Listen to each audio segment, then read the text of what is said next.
ఇల్లందుకుంట శ్రీ సీతారామచంద్ర స్వామి ఆలయంలో తొలి ఏకాదశి సందర్భంగా భక్తులు ప్రత్యేక పూజలు అభిషేకాలు నిర్వహించారు.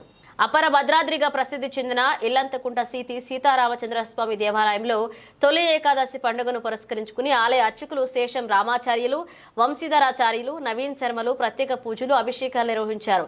వివిధ గ్రామాల నుండి భక్తులు స్వామివారిని దర్శించుకునేందుకు ఉదయం నుండే బారులు తీరారు. ఈ సందర్భంగా ఆలయ ఈవో భక్తులకు ఎలాంటి ఇబ్బందులు కలగకుండా అన్ని రకాల ఏర్పాట్లను సిద్ధం చేశారు. ఆలయ ఈవో కందుల సుధాకర్, సిబ్బంది మోహన్, రాజయ్య, మల్లారెడ్డి, ప్రవీణ్, రమేష్, రాజుతో పాటు భక్తులు అధిక సంఖ్యలో పాల్గొన్నారు.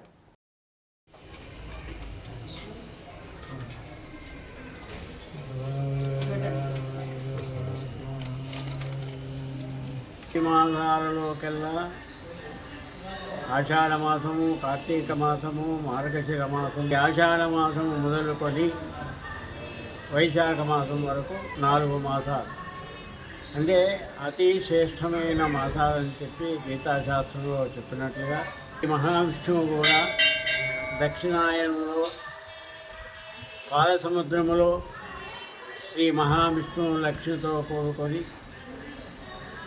స్వామివారు పాలసముద్రంలో పౌళింపోత్సవం జరుగుతుంది. ఈ తొలి ఏకాదశి ప్రారంభం నుండి మళ్ళీ పాల్గొన మాసం వరకు 12 మాసాలు అయిపోతుంటాయి.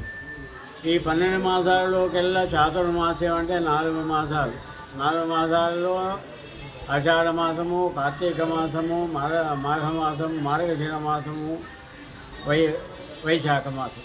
మాసాలు చాలా విశేషమైన మాసాలని పురాణాలలో మరియు గీతాశాస్త్రంలో మనకు తెలియపరుస్తున్నది.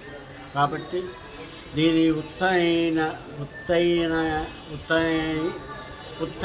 ఏకాదశి అంటారు. స్వామి శ్రీ మహావిష్ణువు పవళింపు చేస్తారు. ఈ దక్షిణాయనము 6 నెలలు పౌళింపోత్సవం, సముద్ర గర్భంలో పౌళింపోత్సవం జరుగుతుంది. మళ్ళీ ఉత్తరాయణములో శ్రీ స్వామివారు పాలసముద్రం నుండి వైకుంఠానికి వేయించేస్తారని చెప్పి మనకు పూర్వం నుండి కూడా పెద్దల నుండి తెలిసినటువంటి విషయము.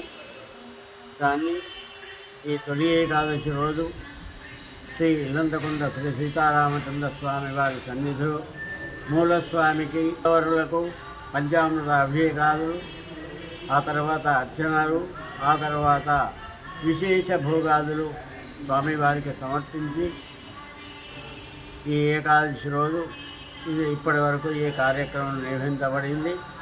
భక్తులు కూడా ఈ తొలి ఏకాదశి కాబట్టి చాలామంది భగవద్భక్తులు కూడా ఆ భగవంతునైన శ్రీ వైకుంఠధాముడైన సీతారామచంద్ర స్వామి వారిని ధరించినారు. ఆ తర్వాత ఉత్సవమూర్తులకు కూడా ఈరోజు తొలి ఏకాదశి